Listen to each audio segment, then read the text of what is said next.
Hello जी। Good morning सभी को। कैसे हैं आप लोग? आशा करती हूँ आप लोग बहुत मस्त और खुश होंगे। स्वागत है मेरे यूट्यूब चैनल पे।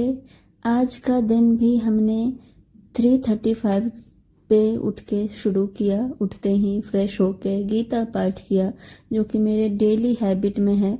और गीता पाठ करने के बाद मैं फिर स्टडी करने बैठती हूँ। आपको लगता होगा कि मैं गीता सुबह सुबह क्यों पढ़ती हूँ।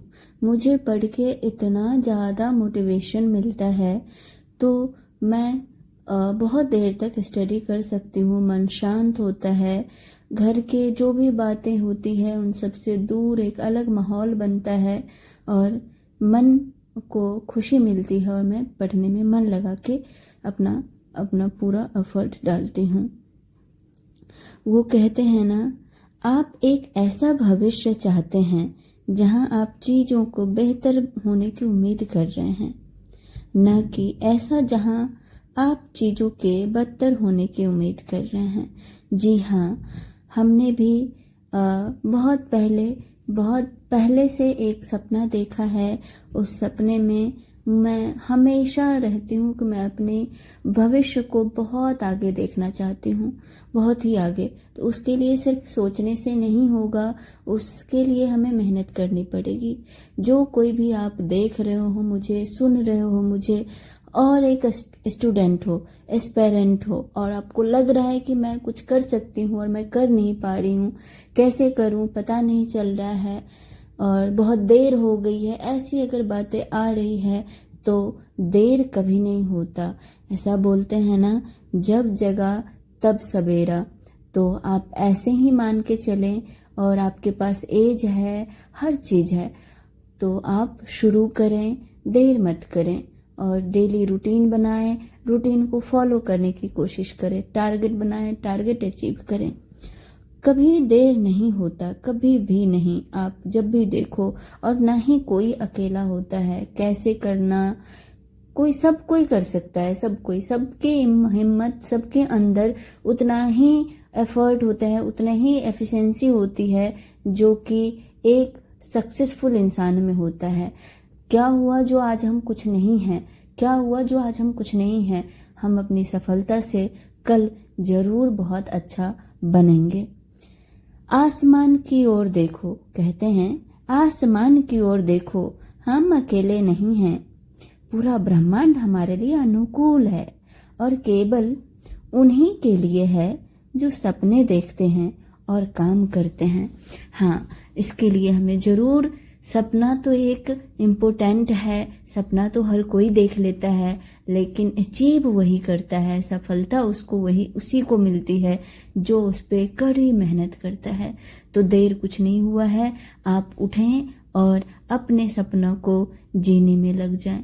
और बहुत मजा आता है दोस्तों, बहुत ही मजा आता है। आप एक बार जी कर तो देखो, आप हर चीज भूल जाते हो। सबसे पहले अब मैंने क्या किया, सुबह को उठते ही आपको रूटीन बताया, उस टारगेट फिक्स होता है। आज मैं रिकॉर्ड करना भूल गई हूँ, कल से जरूर आपको डेली टारगेट दूंगी, जिसके थ्रू आप भी अपना उसके अकॉर्डिंग या फिर जैसे भी आपको हो रहा है आप अकॉर्डिंगली एक टारगेट फिक्स करें और शाम होते ही उसको अचीव करने को एकदम कोशिश करें। टारगेट होता है ना, तो हमें लगता है कि अच्छा ये करना है, ये करना है, ये करना है। वीकली टारगेट भी मेरा बना होता है और डे बाय डे का भी बना होता है। तो मैं कल से जरूर कोशिश करूंगी वो टारगेट डालूं, क्या क्या मैं करती हूँ। वैसे आज इस वीक में मेरा पॉलिटी और ज्योग्राफी चल रहा है। मैं कोशिश करूंगी कि इस वीक में ज्योग्राफी को हटा दूं करके, बिल्कुल एक बुक तो कंप्लीट कर दूं। महेश वर्णवाल वाला तो हो गया है, उसका मुझे जो वर्ल्ड हिस्ट्री है वो मैं नहीं करी हूँ उससे। वर्ल्ड ज्योग्राफी जो महेश वर्णवाल की बुक से, वो मैं नहीं कर रही हूँ उससे। मैंने एक नई बुक मंगाई है, उसको मैंने शुरू कर दिया है, तो बाद में उसे भी कर लूंगी। कुछ डेटा, बहुत पुरानी बुक है मेरे पास, तो डेटा का थोड़ा मुझे डाउट होता है, इसलिए मैं उसको स्किप कर दी हूँ। तो देखती हूँ आगे उसके कंप्लीट जो डेटा नहीं है, फैक्चुअल डेटा वाले चीजों को इग्नोर करते हुए मैं उसे भी कंप्लीट करूंगी। मैं कहीं से ट्यूशन कोचिंग नहीं ले रही हूँ। मैं सेल्फ प्रिपरेशन कर रही हूँ। और फिर इसके लिए तो भाई बहुत ज़्यादा मोटिवेशन की नीड होती है कि आपको कोई गाइड करने वाला नहीं हो, खुद गाइडर हो, खुद मोटिवेटर हो।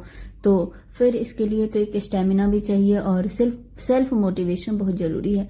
ये सेल्फ मोटिवेशन तब आता है जब आप अपने सपने के आगे कुछ नहीं देखते हो, सिर्फ और सिर्फ अपने सपनों को ही पूरा करना है, जैसे भी करना है, कुछ भी करो, कुछ भी कर लो, इंडिपेंडेंट होना है। सपना तो दूर की बात, चलो देखा है, लेकिन सबसे पहले आप कुछ भी इंडिपेंडेंट होना है भाई। हमें नहीं जाना है किसी से कुछ मांगने के लिए, नहीं करना। बहुत ऑकवर्ड लगता है, मुझे तो लगता है कि किसी से भाई हाथ रहते हुए भी कोई कपड़े दिला दो, कुछ ये खरीद दो, वो खरीद दो, यार मुझसे नहीं होने वाला।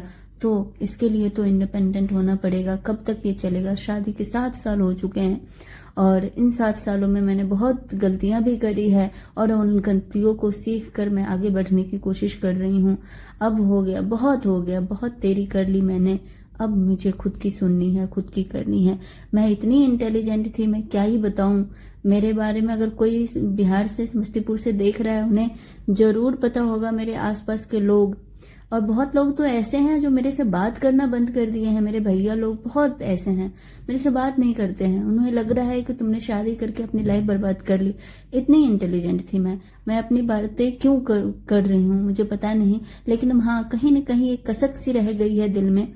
यार, जिधर जाते थे मेरे पापा, उधर मेरी तारीफ होती थी। मेरे सर मेरे घर आते थे, किसी के घर नहीं जाते थे। इनको इतना अच्छा लगता था, कहते थे मुझे प्राउड फील हो रहा है कि तुम एक ऐसी स्टूडेंट हो। और मैं आज क्या हूँ, देख ही रहे हो।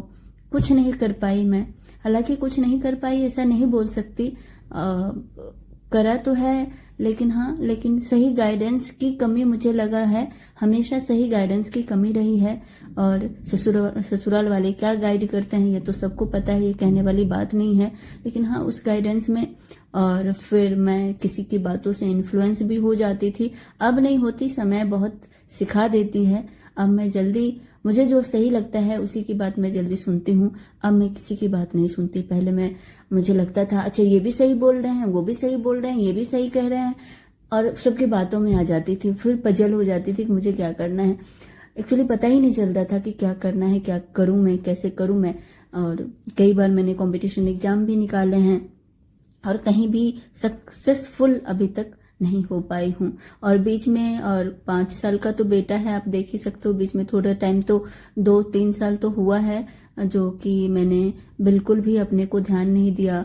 जब से बेटा हुआ तब से मैंने सोचा कि नहीं, पहले इसको पालना है। मैंने दुनिया में किसी को एक जन्म दिया है, उसके बचपन को भी जीना है। तो खुद की भी रही है, इसमें खुद की भी मर्जी थी कि नहीं, मैंने लवी मेरा बेटे का नाम है, मैं बार बार लवी ही बोलूंगी। तो उसको मैंने 3 मंथ का था तब से डे केयर में रखना स्टार्ट कर दिया था। मैं हार नहीं मानी, कभी भी नहीं। मुझे कभी नहीं लगा कि मैं घर में स्टडी करूं, घर में बैठ जाऊं, पढ़ाई लिखाई बंद कर दूं। नहीं रहा, मैंने बहुत स्ट्रगल करी है। 3 मंथ्स का था लवी, तब से मैंने डे केयर में डाला। थैंक गॉड कि कोविड आ गया, जिसकी वजह से मुझे निकालना पड़ा। और बहुत मतलब गोल्डन पीरियड वो रहा है जब से मैं लवी के साथ पूरे दिन स्पेंड करी हूँ। मुझे बहुत अच्छा लगा, मैंने उसके बचपन को बहुत जिया है, खुलकर देखा है कि कैसा है। बहुत अच्छा लगा मुझे। फिर मैंने डिसाइड करा कि चलो इस 5 इयर्स का ये हो जाए ना, तब मैं बाहर कहीं जॉब करने जाऊंगी। तो 5 इयर्स का हो चुका है। अब मुझे कैरियर की फिक्र है। और जो मैं इस साल तो सब कुछ सही रहा, तैयारी ठीक ठाक है, सब कुछ सही रहा, लक भी साथ देता है तो मैं जरूर करूंगी। और मैं ट्यूशन पढ़ाने लगी थी। जब से मैं घर में रही हूँ तब से मैं ट्यूशन स्टार्ट कर दिया। मुझे बैठे रहना बिल्कुल अच्छा नहीं लगता। तो जो भी बच्चे थे, एक तो मैं पहले डिसाइड नहीं कर पाई कि पढ़ाऊं नहीं पढ़ाऊं, लेकिन नहीं, भगवान चाहता है ना, भगवान बहुत कुछ चाहता है हमारे लाइफ में। क्या करना है वो ऊपर वाले ने जरूर कुछ लिखा है। पता है, मैं सोच ही रही थी कि मैं पढ़ाऊं नहीं पढ़ाऊं, कई बच्चे मेरे पास आ गए और बोलने लगे कि पढ़ा दीजिए पढ़ा दीजिए। और मैं एक बच्चे से स्टार्ट करी हूँ और अभी जो भी है करती हूँ। और फिर अपना स्टडी भी, अभी तो स्टडी करने की वजह से मैंने कम किया है, अदरवाइज तो अच्छा खासा हो जाता है और बच्चे अच्छे खासे हैं। लेकिन क्या है ना कि अपना टाइम भी तो देना होता है ना, हमेशा ट्यूशन तो नहीं पढ़ाती रहूंगी, जिसकी वजह से मुझे थोड़े से कम करके अपने लिए जीना है, अपने सपनों को देखना है। और मैंने कभी नहीं सोचा था कि मैं बीपीएससी की तैयारी करूंगी। हाँ, मैंने नहीं सोचा था बीपीएससी करूंगी, लेकिन हाँ कुछ चीजें ऐसी चीजें मेरे सामने आई जो कि मुझे बहुत मोटिवेट करी। बहुत ही मोटिवेशन है, ये लंबी कहानी है, मैं जरूर बताऊंगी किसी दिन।